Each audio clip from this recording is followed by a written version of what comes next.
글로벌 이슈 플러스 시작합니다. 오늘도 비트코인 가격 얘기 한번 해보도록 하겠습니다. 알고랑 고란 대표 나오셨습니다. 안녕하십니까? 네, 안녕하세요. 네, 반갑습니다. 간밤에 뉴욕 증시가 나스닥 중심으로 좀 크게 빠졌습니다. 근데 최근에 하셨던 말씀이 이제 비트코인 가격은 결국에는 나스닥과 수렴할 수밖에 네네. 없다. 저도 요즘 그 기사 같은 것들 보니까 뭐 디지털 금보다는 나스닥 기술주에 가깝다라는 얘기가 우세하더라고요. 네. 그래서 오늘 좀 많이 빠졌나 싶었는데 이 정도면은 뭐 나름 선방한 거 선방, 아닌가? 네, 네, 그렇죠, 그런 그렇죠. 생각도 들어요. 어떻게 보셨어요? 사실 비트코인이 88,000달러를 돌파하는 등 그나마 최근 들어서 가장 좀 강세를 나타냈었거든요. 근데 밤에 갑자기 가격이 떨어지기 시작하니까 뭐야 무슨 일 있어? 라고 다들 궁금해하셨는데 미국장이 열렸습니다. 열리는 게 악재군요. 네, 미국장이 열리면서 가격이 빠지니까 비트코인 가격도 하락세로 돌아섰는데요. 앞서 말씀 주신 대로 그래도 과거보다는 조금 더 낙폭을 좀 줄이는 그래서 상대적으로 낙폭을 줄이는 거서 지금 현재 가격을 보니까요. 거의 87,000선 왔다 갔다 하고 있거든요. 맞아요. 그 이미 약간 악재가 나와서 가격에는 많이 반영된 모습이고요. 흐름을 보자면 이제 기술주 흐름을 따라가고 있고요. 그리고 전반적으로 말씀드리자면 그간에 또 왜 강세를 보였냐를 생각해 보시면 아까 매크로와 비슷하게 움직인다라고 했잖아요. 그 나스닥과 비슷하게 움직인 것과 같은 논리로 트럼프 대통령이 그간에 좀 비트코인이 좀 강세를 보일 때 별 말을 안 했어요. 시장에 영향을 끼칠 만한 별 말이 없었거든요. 그러니까 시장이 이제 스물스물 올라왔었는데 오늘 또 약간 하락을 맞았는데 그래도 이미 올라온 수준은 유지하고 있고요. 새벽에 특히나 이제 관세 그니까요. 25% 부과한다라고 하니까 예. 잠시 87,000선 이제 내줬다가 86,000선까지 밀렸다가 지금 현재 87,000선으로 다시 올라온 상황이긴 하죠. 아니 근데 뭐 자동차 관세 25%랑 비트코인 가격이랑 뭐 크게 그게 연관이 없잖아요. 그렇죠? 연관이 없는데 그냥 지금 아까 말씀드린 대로 투자 심리? 그렇죠. 디지털 금인데 지금 확실히 디지털 쪽에 가까운 움직임을 보이고 있습니다. 그렇군요. 저는 근데 그것보다도 그 얘기는 좀 있더라고요. AI 관련 주가가 많이 빠졌는데 네네. 그게 뭐 마이크로소프트의 데이터 센터 그 임대 취소 이런 이슈들이 계속 생기면서 네네. 그래서 또 그 비트코인 채굴 기업들도 많이 빠졌다고 하던데 요거는 좀 연관을 지을 수가 있는 얘기인가요? 연관 지을 수 있지만 앞서 말씀드린 나스닥 기술주와 비슷하게 움직이는 것보다는 연관이 훨씬 더 덜하다라고 볼 수 있을 것 같습니다. 채굴주 같은 경우에는요, 최근에는 보면 이게 해시레이트라고 해서 채굴 캐는 게 얼마나 어렵냐 정도를 나타내는 지표인데요. 거기 보면 가격과는 상관없이 역대 거의 최대를 매일 경신하고 있거든요. 그 이유가 뭐냐면 얼마 남지 않은 비트코인을 두고 채굴업체들이 서로 달려들어서 이걸 채굴하겠다라고 하기 때문에 채산성이 지금 안 나오는 수준까지 뭐 왔다 이런 얘기가 나오고 있어요. 쉽게 말해서 최신 버전의 기계가 없으면 채굴을 못한다라는 얘기거든요. 그래서 앞서 말씀드린 데이터 최신 버전으로 까는 거잖아요. 근데 그걸 안 하겠다라고 하니까 채굴업체들 입장에서는 더 이상 내가 새로운 기계를 들여가지고 비트코인을 많이 채굴하는 게 어렵게 됐으니까 그렇구나. 채굴업체의 이익은 확실히 좀 줄어들게 되겠죠. 그래서 떨어진 거고요. 비트코인 가격은 그보다는 그냥 매크로 변수에 더 많이 좌우된다라고 보시면 됩니다. 알겠습니다. 하나의 진짜 기술주로서 작용을 하는 게 맞는 것 같네요. 개별적인 어떤 이슈가 있을 때 좀 더 크게 빠질 수도 있는 거고 이렇게 그냥 매크로 변수가 전체적으로 오면은 뭐 나름대로 좀 잘 버티는 경우도 있는 것 같고요. 그래서 이제 좀 그런 이슈들을 하나하나씩 한번 따져보려고 하는데 일본에 있는 상장 기업 메타플래닛이 내년까지 비트코인 보유량을 늘릴 예정이라고 합니다. 그리고 또 어제 나온 이슈였는데 게임스탑이 네네. 제2의 마이크로 스트래티지가 되겠다라는 얘기를 또 네네. 했거든요. 이러면은 그래도 비트코인 가격에는 둘 다 호재 아닌가요? 네, 그래서 어제 약간 비트코인 가격의 강세를 보였던 이유가 이렇지 이제 기업들이 채택하는 사례가 늘고 있기 때문인데요. 사실 그 개별 기업, 메타플래닛, 게임스탑 자체만 놓고 보면 시장에 그렇게 큰 영향을 미치진 않습니다. 그런데 그렇군요. 사람들이 이제 기대를 하는 거죠. 기업들이 점점점 비트코인을 자기의 그 잉여 자금의 일부로 투자를 하기 시작했구나라고 생각하니까 그러면 이렇게 약간 좀 작은 기업부터 시작을 하지만 언젠가는 M7 기업들도 당연히 투자하지 않겠어? 그러네요. 라는 기대감이 생기기 때문입니다. 이게 기대감이 생기니까 당연히 개인들 입장에서는 이제 기업들이 들어오기 전에 내가 먼저 들어가서 선점하는 게 낫지 않을까라고 해서 매수 심리도 생기게 되고요. 어쨌든 무조건 긍정적입니다. 이렇게 보유하는 건요. 그래서 실제로 보니까 메타플래닛 같은 경우에는 사람들이 다 메타플래닛에 대해서 기대하고 있는 게 뭐냐? 마이크로 스트래터지다. 일본의 마이크로 스트래터지. 그걸 이제 기대하고 있고요. 근데 사실 보유량만 보자면요. 2만 1,000개예요. 지금 현재 마이크로 스트래티지가 갖고 있는 게 50만 개가 넘거든요. 아, 차이 많이 나네요. 네, 그 전체 2,100만 개 중에서 2만 1,000개면 0.1% 정도 되나요? 네, 사실 얘들이 산다라고 해가지고 그 수급적으로 가격을 밀어올리기는 턱없이 부족합니다. 근데 이제 심리에만 영향을 미치고요.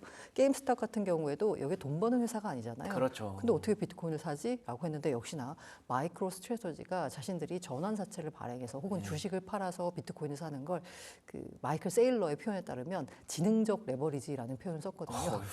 포장 잘하네요. 네, 그래서 역시 게임스탑 역시나 그 마이크로 스트래티지 전략을 따라해서 돈이 어디서 나서 살까 싶었더니 역시나 전환사채를 발행해서 네. 비트코인을 산다라고 했고요. 근데 이에 대해서 시장이 별로 그렇게 나쁘게 생각하지 않는 것 같아요. 비트코인 입장에서는 뭐 네, 나쁠 건 없죠. 제 말은 주식시장에서도 아, 그래요? 게임스탑 주가가 강세를 나타냈었습니다. 근데 그게 또 시간외에서 많이 빠지더라고요. 맞아요. 네. 처음에는 이거 그러면 마이크로 스트래티지 길을 따라가면 마이크로 스트래티지 주가가 굉장히 많이 올랐잖아요. 네, 맞아요. 그걸 또 기대하는 거죠. 그런데 이제 시간이 지나고 나니까 야 근데 게임스탑이 이렇게 전환사채를 팔아서 비트코인을 사는 전략을 과연 마이크로 스트래티지처럼 성공할 수 있을까에 대한 의심이 생기는 거죠. 그쵸. 왜냐?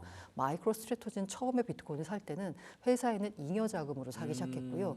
그리고 빚을 내서 사기 시작할 때는 그 회사가 첫 번째였던 데다가 비트코인이 상승하던 시점이었어요. 물론 이후엔 좀 하락하긴 했지만 어쨌든 그리고 쌀 때 워낙 싼 가격에 사기 시작했거든요. 그런데 지금 게임스탑이 사는 시점에 가격은 이미 뭐 8만 달러를 훌쩍 그러니까요. 넘잖아요. 마이크로 스트래티지는 그렇게 비쌀 때도 많이 샀는데도 불구하고 초반에 워낙 싸게 샀던 물량이 있어가지고요. 평균 매수 단가가 아직도 6만 9천 달러 선에 그칩니다. 그래요? 네. 네.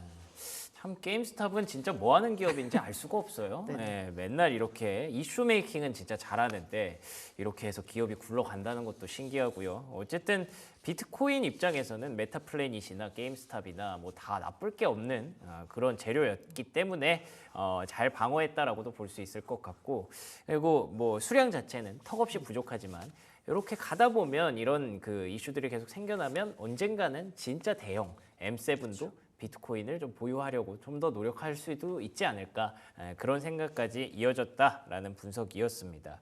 자, 그리고 토큰화 미국 국채 시장 규모가 사상 최초로 50억 달러를 돌파했다고 하는데 이거는 어떤 내용이에요? 이게 우리가 시장에서 블록체인에서 많이 기대하고 있는 게 뭐냐면 바로 RWA입니다. 그래서 다음 메타는 RWA야 뭐 이런 얘기가 나올 정도거든요.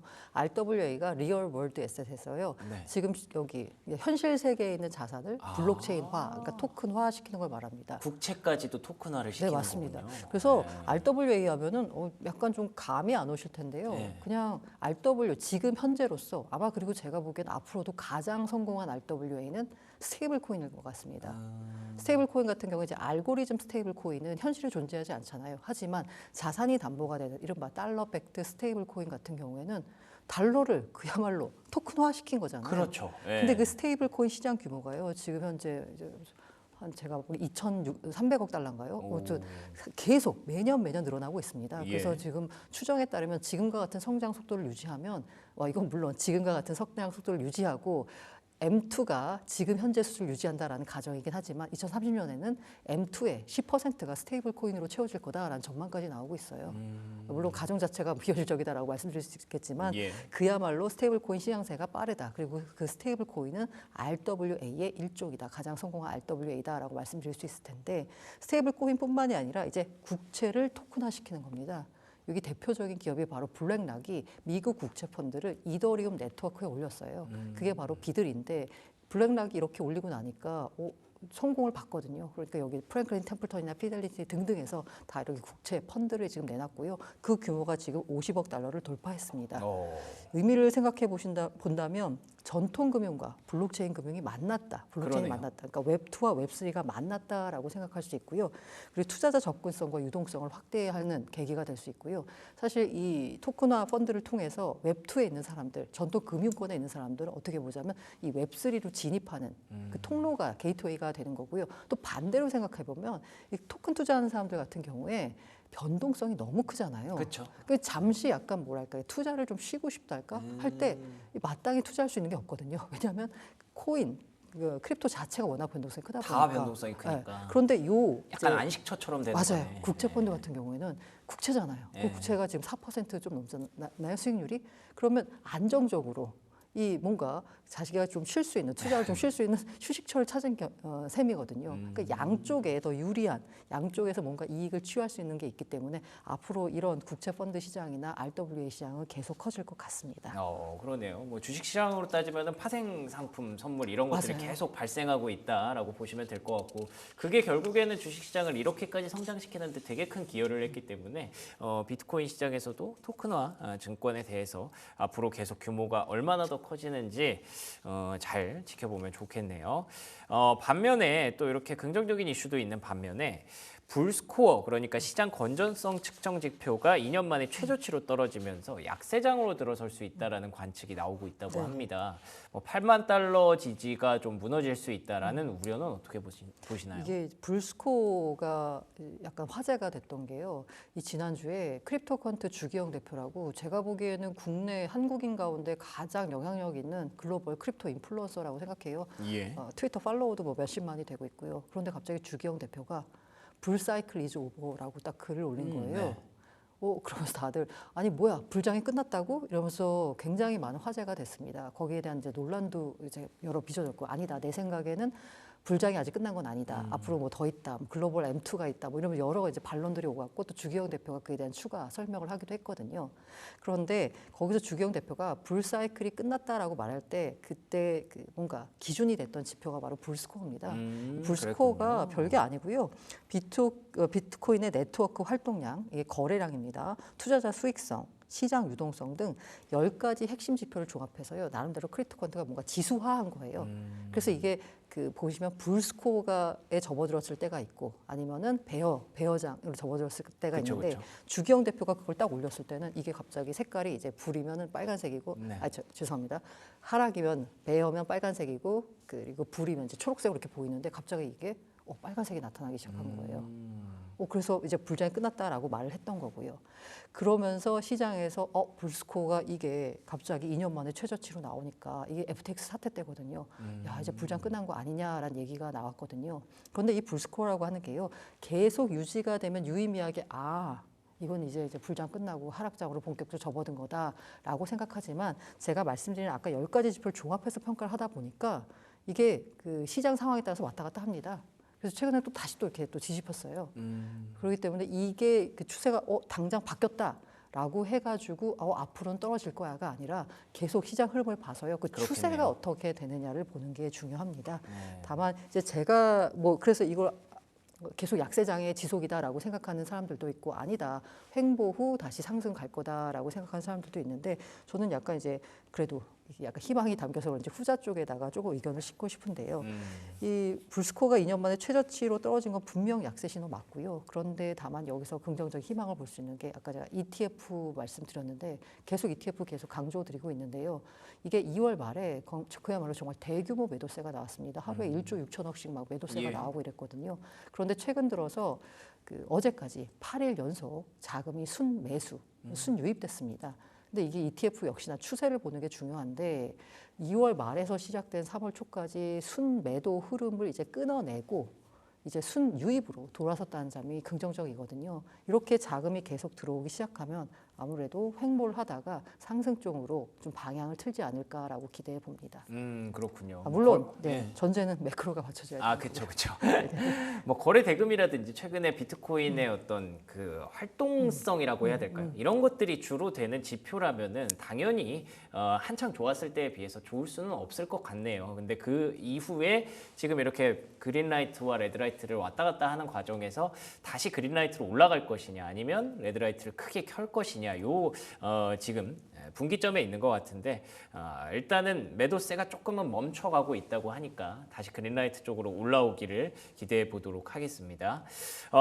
그리고 또 최근에 밈코인이 다시 올라오고 있다는 얘기가 있어요. 이거는 어떻게 보세요? 근데 민코인이라고 하는 게요. 지금 이 상승률만 보면은 어제도 보니까 이제 제가 여러 가지 거래소 앱을 갖고 있기 때문에 거기서 알람이 오거든요. 급등하는 종목들 보니까 MEW라고 아마 많이 보셨을 거예요. 고양이 모양을 이제 티커로 하고 있는 그 네네네. 민코인이요.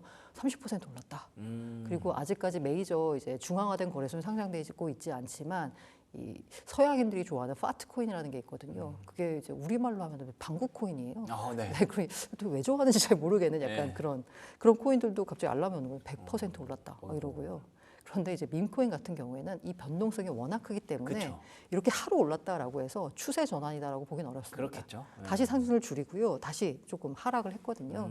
그래서 민코인이 전반적으로 민코인에 대한 뭐 센티멘트가 완전히 돌아섰다라고 보기는 어렵습니다. 이 밈코인이야말로 시장의 불장에서 나타날 수 있는 어떻게 보면 그 극단적인 지표거든요.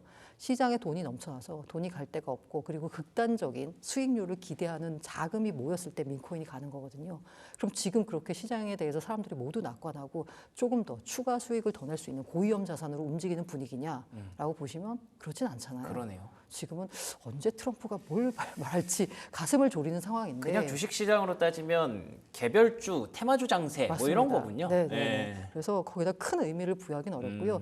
다만 그래도 뭔가 트렌드를 좀 짚어드리자면 과거에는 이제 민코인이 그야말로 민코인에 그쳤는데요. 네. 이제 민코인도 자생해야 된다, 좀 지속 가능성이 있어야 된다라고 재단에서 판단을 한 덕분이라고 해야 되나 때문인지 민코인 자체에다가 뭔가 이렇게 기능을 붙이려는 움직임들이 일고 있습니다.